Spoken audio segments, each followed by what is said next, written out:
The headlines are terrible when we talk about the job market and tech at large. With this big tech in the US, startups back home, we don't know how the large IT companies, mid-tier IT companies, the kind of times they're going to be up for. Our guest today on Startup Central has seen many cycles. Co-founder of Infosys, founding partner of 314 Capital, gets the tech space so well. Dr. Mohandas Pai, thank you so much for giving time today to Startup Central. Your views, many employees across the country will want to hear. Like I said, you've seen so many cycles. It's a scary time, sir, when you hear about Meta laying off 11,000 people. Back home, we've seen thousands and thousands and thousands of employees already laid off. Many more could also be laid off. We've got you here to give your advice to all of these employees who are now out of a job. So you've seen many cycles. What would be your advice to all of those employees today who are scared, who don't know when they're going to get the next paycheck? Look, my advice is very clear. The global economy is cyclical. It goes up and down. There are times of irrational booms when everybody is hiring, everybody is spending money. Then it blows up and comes down for various reasons. And then you have the layoffs. And this has happened many times in the last 30 years. And it's going to happen many more times in the next 10 years. In the startup space, I think it happens every 18 months. In the economy, it may happen maybe every 3 to 5 years. So we had a bull run in the United States for technology. You saw the IPO boom, all kind of high valuations, and people thought the party will go forever. And most of the companies started hiring much more in advance, putting on people, because putting on more people is a sign of growth, and they're spending money so they can raise more money. And now the economy is coming down in the US primarily because of increased interest rate, high inflation, and there is cost cutting, and they're letting people go. And this is going to happen again. But the overall numbers being let off is very small compared to the base, because there are more than 6 million people in the United States. Maybe 50,000, 100,000, 200,000 maybe laid off. Yes, it is sad for the person who's laid off, but overall for the economy, these are small numbers. This is not a catastrophe. In India, in the services industry, there are more than 5.5 million people, and including startups, maybe 6 million people too. And the layoffs that are happening in India, maybe 10,000, 20,000, 30,000, 40,000, etc. So I think these are things that are going to happen again. You must learn to take it in a stride. So my advice to you is very clear. When you get a job, please save up money in the first 5-10 years.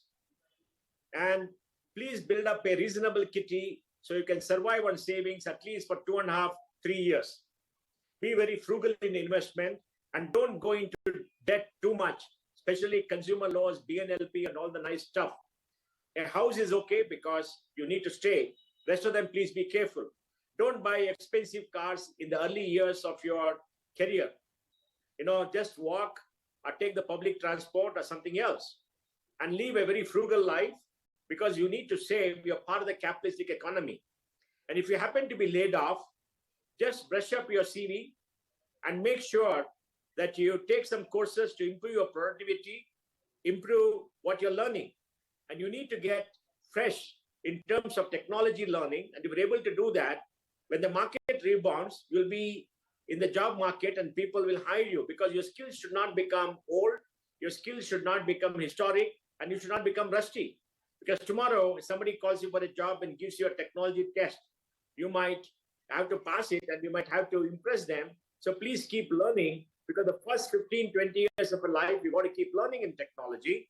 And if you happen to be a manager, please make sure that you save money, because every time you shift job, people give you 25-30% more.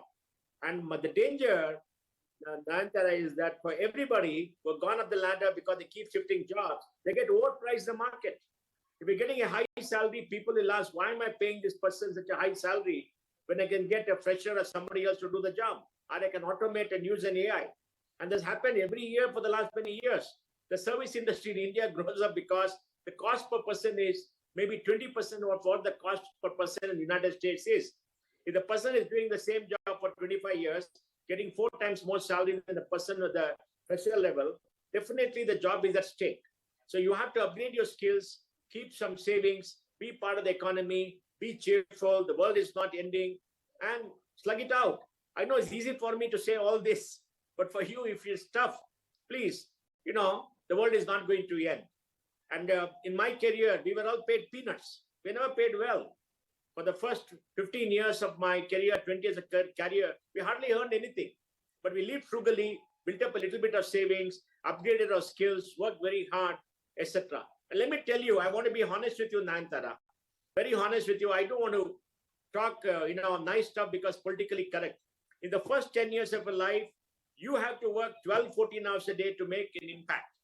Work-life balance and all the nice stuff should be part of your normal work. Work is life. Please understand that. Work is life. Yes, HR will come and tell you work-life balance, events, etc. But when you get laid off, what happens to you? You get laid off, right? You're gone. And unless you're productive, you compete with everybody, do better than everybody, then your job is much more secure. And if you think work-life balance is more important, you can goof and not show performance. When the time comes to curl, you're gone. And nobody cares for you. All these HR people who do work-life balance, this and that, when the call comes on the top, you're cut mercilessly. It's a very merciless system. And also most people in technology are mercenary. We've seen the big IT companies are 21%, 22% attrition. They all left, not for stability of employment, they left for higher salaries. When you leave a company for higher salaries, keep on shifting job to 2 to 3 years, you must expect somewhere you're going to get stuck. You're going to get overpriced. Somebody is going to lay you off. So the only solution, Nayantara, are two things. Keep upgrading your skills. Work very hard to compete. Even if you spend more time, it is fine. It is okay. Because we live in emerging markets. We are not a rich country. There is too much of competition, too many young people coming in the workforce, too many smart people. And two, save a lot of money and live a simple life so that you can live on a savings for 2.5, 3 years. That's the only advice I can give. And that's what I have done. I worked, Nayantara, 12 hours a day, 7 days a week, all my career in Infosys. Nobody asked me to do that. I did it because I wanted to succeed. I wanted to be on top of everything. I want to outperform everybody. It's an inner compulsion for me. I did it because it is inside me. I didn't to please anybody. I didn't do it because somebody is going to pay me more. Nothing. I did it because I wanted to be on the top. And that self-motivation is important. When I said whatever money I had, very little money in the first 15 years. Right. So keep your wants under control and you'll be fine. But Mohandas Pai, sorry for this rude interjection, but I want to just come in here because, all very pertinent points. I take each and every one of them and I'm playing devil's advocate here. Yes, we hear a lot more about work-life balance. We see all these conversations on LinkedIn. There are people who believe that maybe today's youngsters are too quick to say toxic work environments and, maybe corporates are squeezing too much out of the workforce and the older ones, that's us people, were willing enablers for that. I take all those points, but, there's only one thing, that with what has happened today, an employee who might have been working very hard, 14 hours, 15 hours, maybe 16, 17 hours, is being sacked, and maybe the merit is not being looked at because that is a situation we seem to be in at the moment, or is it not so dire? Well, let me tell you, that is not a common condition because you see, if you're running a corporation and you want to remove people, whom do you remove? First, you remove the slackers, are the people who are the bottom of the pyramid who are not working very well because you got all their rating, right? Most companies do that. You don't remove the most productive people. You keep them because you want the business to go on. And second, you might eliminate whole departments where you're investing. For example, Meta could be investing in the metaverse, right? They may say, we're going to postpone that, cut the budget. So whole departments will go. They could remove the recruiters because they got too many recruiters. They could remove overheads because they believe that too many people there, they build up slackness. So it all depends on how the corporation is configured. It's not necessary that the hardest working, most productive people are culled out. The corporations know what they're doing. Some of them take drastic action, but that is not the norm. So I would suggest that you have to be competitive. You have to do this. And let me tell you one thing, honestly, there is no fairness, unfairness in the marketplace. It's economics. There's no fairness, unfairness. When you leave a company for 30% higher salary, is it fair? Don't ask that question. Do what is in your best interest. But the company is not doing well, they run out of money, laying you off. Is it fair? There is no fairness. They're going to die anyway. And they're laying you off just to survive. At least for the remaining people, they want to give you a job or keep the job. And please remember, Nayantara, so many startups hide more people than necessary, built up the flag because they were all told by many people You raise the money at a valuation, spend the money, and you're going to get money forever, which I think is stupid and silly. It happened, but it's not real. Don't believe in that. You have to create value. Valuation is a result of the value creation. Yes, valuation can go up to absurd levels once in a while, but you have to build value creation to meet the valuation. And you have to have cash in the balance sheet at all times to keep going, because you never know when things may go wrong. Absolutely right. Like you're saying, if employees were getting a lot more than they should have, what the marketplace salaries had been, then it all catches up. But Mohandas Pai, the other question I want to ask you, you've been one of the co-founders of Infosys. Like I said, you've seen so many cycles. How should employers also react at a time like this? We had reached a situation, for example, when they were saying, no, the hybrid model may not work, you have to come to office. There was a drive towards that. How do you see that panning out? Do you think employers are once again going to tell employees, go back home? We are also going to be in cost-cutting mode? Well, let me say this. At Infosys, first of all, I'm not a co-founder. I joined in 94. Infosys was formed in 82. But now everybody calls me that. I was the first CFO there. But whatever it is, Nandra, let me explain. You see, whenever things went bad, economy went bad at Infosys, we cut our salary at the top. We cut the variable compensation at top for all of us. We took less because we believed in leadership by example. I would like all founders and senior people in startup to cut their compensation, come to a living wage so that they don't have to sack too many people. Second, we weeded out people who are non-performers at the bottom of the pyramid. And we did that for a simple reason. They're not performing anyway. We've given them too much of time. And the third thing we did was to find out which are very, very high cost resources who could be replaced. And we tried to save the maximum number of jobs possible. And we built up the cash in the balance sheet to last 1.5 to 2 years. And investors used to ask us, why do you want 20,000, 30,000 crores in the balance sheet? We said, you never know when times could be bad and then nobody will give you money. Now, in the current situation, my advice to all those companies is, please be careful when you remove people. Please, first of all, tighten your belts, lead by example, and show everybody that you are taking the pain. Cut off your big salaries, because most of these founders think they want a big salary. Cut it, because you are the owners of the enterprise. You own the equity. Try to put the equity. Cut your salaries. Tell senior people they have to sacrifice. Take care of as many people as possible. Do not sack them. Do not remove them. They all come to you with hope. You promise so much to them. Keep your promise to the maximum extent possible.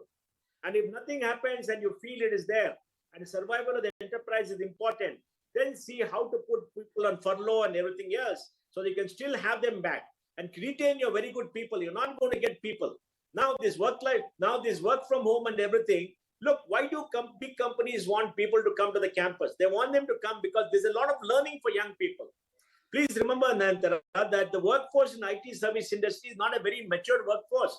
45-50% of the people there have got less than 5 years experience. And they require peer review. They require to talk to people. They require that to build up the skills, because they will need all the skills and technology and understanding for a period of time. And you need to be in the eye of a manager to know how you're working, what you're doing, and build up trust. Because when things go well, you need promotions, you need to go up. And for that, human relations are important. That's why they're telling them, please come to office. And the office environment is very good. Maybe you have a hybrid environment 3 times, 3 days a week, 2 days a week, etc. But going to office is extremely important, because I think, this is something that you have to do. And I think everybody has to do that for the software services. Even for the startups, yes, they're all cutting the cost. From home is fine, but you have to meet once in a while, maybe once or twice a month, all hands, talk to everybody, get to know everybody, because teamwork is critical in technology. Technology work is not a one-person show. It's a teamwork, right? And you need teams to work together, because a team is much more productive when they're all together.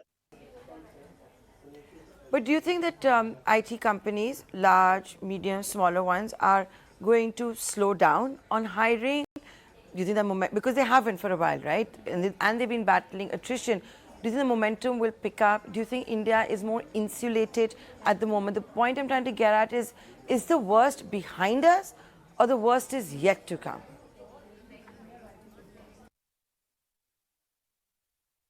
My view is very simple. we got to categorize Indian technology into startups and service players. Okay. The service players export 95-96% of revenues. In the global markets, when there's a boom, there is hiring, more work comes to you. And in the global market, when there's a downturn and there is a recession or people cut costs, they come to you because you can cut their costs. And you can cut their costs, so win both ways. Except that there is a time lag of 2 or 3 quarters between the big companies that saying they're going to cut costs and offshoring work. And that's been happening for the last 30 years. And that's going to happen this time too. I'm sure more work will come offshore than earlier because people hide too much on site. So the service companies, I think, is maybe 1 or 2 quarters. Second, last year they hired 500,000 people.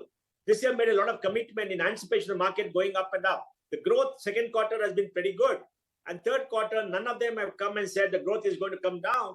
They all said the market is much more unsure, but we see our business remaining whatever we told you we would do for the rest of the year.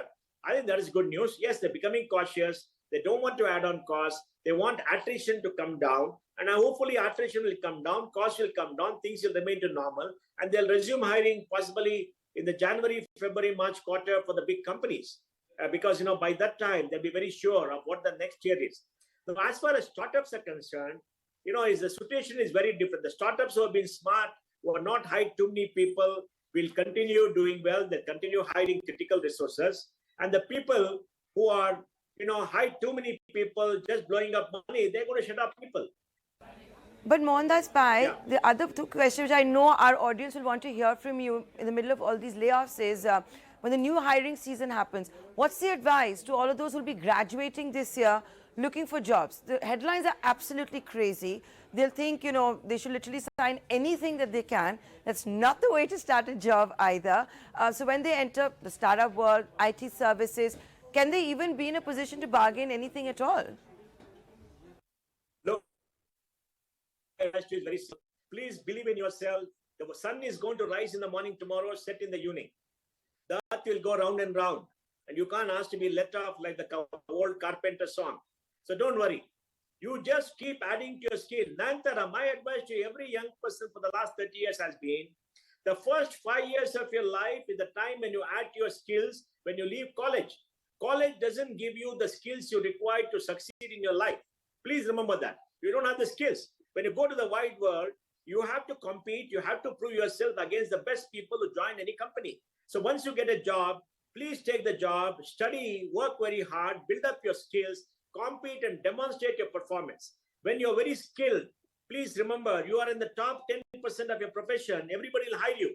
And then you can see whether you rise in the same company or go somewhere else. You can decide. But the first 3 to 5 years of life, focus on learning. Join a company which gives you top-class learning, top-class exposure, and keep learning outside your office hours. There's so many courses to do. Build up your skill, become productive, become adept at technology if you want to be in this field. Just keep your cheer up, be optimistic, things will turn around. Don't worry. Mohandas Pai, thank you so much for taking the time out, for joining us here. Thank you for being candid as well. And like you said, not politically correct. That's valuable advice for all of you tuning in. Whether you're scared of you're going to lose your job, whether you have lost your job, one of the best out there with pearls of wisdom. Thank you so much. Thank you. Bye-bye. Especially last 3-4 months, the hiring is on complete freeze. So only the attrition, backfilling of attrition is happening. So that's how we maintained headcounts and revenues broadly. The startup space and companies which are not cash positive on their bottom line, there we are seeing the headcount reduction happening. Otherwise, in rest of the large IT services companies, in Indian companies, at this point in time, we are not seeing any headcount reduction as such. There is a hiring freeze definitely, but reduction we are not foreseeing. In fact, our internal estimates when we are talking to the customers is that starting January, there can be a pickup in the momentum because they're not increasing their core headcount, their permanent employee headcount. So the gap between demand and supply, they are planning to deliver using contract staffing. So that should play in our benefit. Fresher level companies may are still doing some sort of hiring, but at mid and senior level, there is a complete hiring freeze. And the permanent hiring may still not improve even from Jan. But as far as contract employment is concerned, we believe that So there can be some open positions that would come to the temp staffing space. I think little over onboarding that has happened between Q1 and Q2 is what is resulting in these layoffs currently, right? So as and when there is a revenue impact coming in, the first is going to be cost reduction. And when you talk about cost in an organization, it's about the wage that first hits. So from that angle, there are downsizing happening, but it doesn't mean there are no job opportunities available. Technology definitely has a demand.